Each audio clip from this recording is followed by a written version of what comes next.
Jean-Philippe Briand, vous êtes le président du groupe L'Arche. Bonjour Aurélie. Une première question, je serais curieuse de connaître votre regard sur la conjoncture immobilière. Certains parlent de reprise franche, d'autres de reprise timide. Qu'est-ce que vous en pensez de votre côté ? D'abord, c'est probablement la conjoncture immobilière la plus mauvaise depuis la Deuxième Guerre mondiale. Alors quand vous avez touché un point très bas et qu'il y a un petit peu mieux, vous pouvez parler de reprise. Mais c'est quoi les chiffres ? C'est des chiffres de production de logements neufs qui sont historiquement bas. Pour pouvoir offrir du logement à tous les Français, il faut construire environ 400-450 000 logements.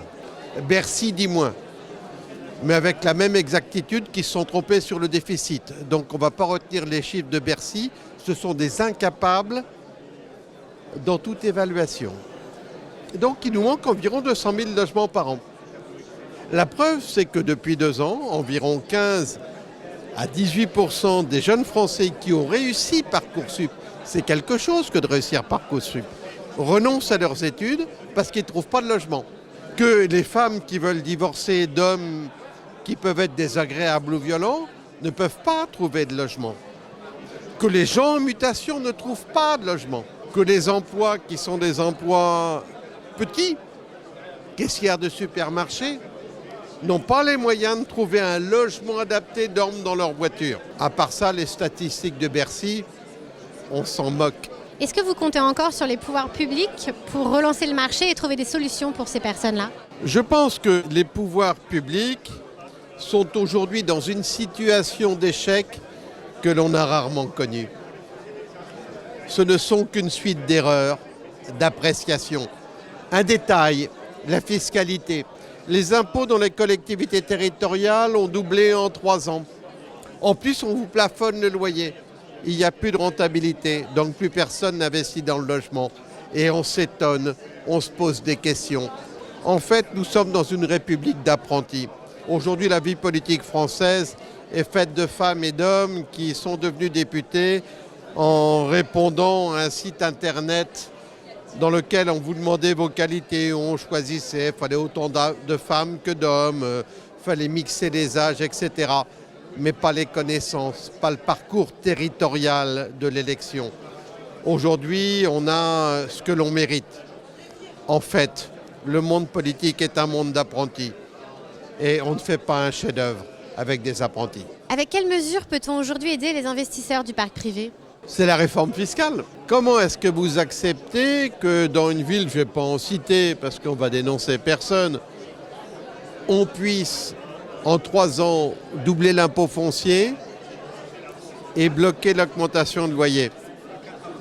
Donc moi j'assiste chez nous, c'est une grande entreprise que nous avons, Arche. On est premier en France, peut-être premier en Europe. J'assiste à un désinvestissement massif de certaines villes au profit d'autres. Le problème, c'est que dans les villes où on désinvestit, ce sont des villes où il y a de la demande, notamment des jeunes qui veulent aller à l'université. Donc on est dans un pays qui a perdu tout sens de l'orientation. Le président de la République n'aimait pas l'immobilier. Aujourd'hui, on commence à en payer les conséquences. On connaît le contexte actuel. Comment se portent vos agences, les agences du groupe L'Arche aujourd'hui ? On a de la chance d'être très structuré. Dans la période où beaucoup ont licencié, on n'a licencié personne. Donc on s'est tenu. Mais voyez, c'est une grande leçon aussi. Arche, c'est une entreprise familiale. Donc depuis 20 ans, on ne distribue pas les résultats, on fait ce qu'on appelle des fonds propres. Et dans la période difficile que l'on a, on puise dans les fonds propres pour garder nos collaborateurs, parce qu'on espère que demain, ça redémarrera.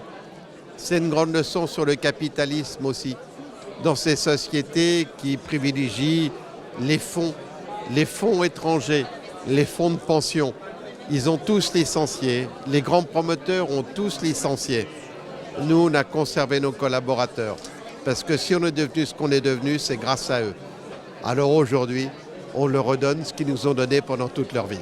Un petit mot sur 2025, comment vous envisagez cette nouvelle année, cette année de reprise ? Le marché il s'est stabilisé à un prix raisonnable. Et depuis le mois de septembre, on a une petite reprise, 10, 15, 20%. ça remet un petit peu de trésorerie dans les entreprises et surtout, ça remet de la trésorerie dans les collectivités territoriales qui touchent sur les mutations. Allez, pour 2025, je dis qu'on pourrait faire 10-15% de plus qu'en 2023. Merci beaucoup Philippe Briand. Merci.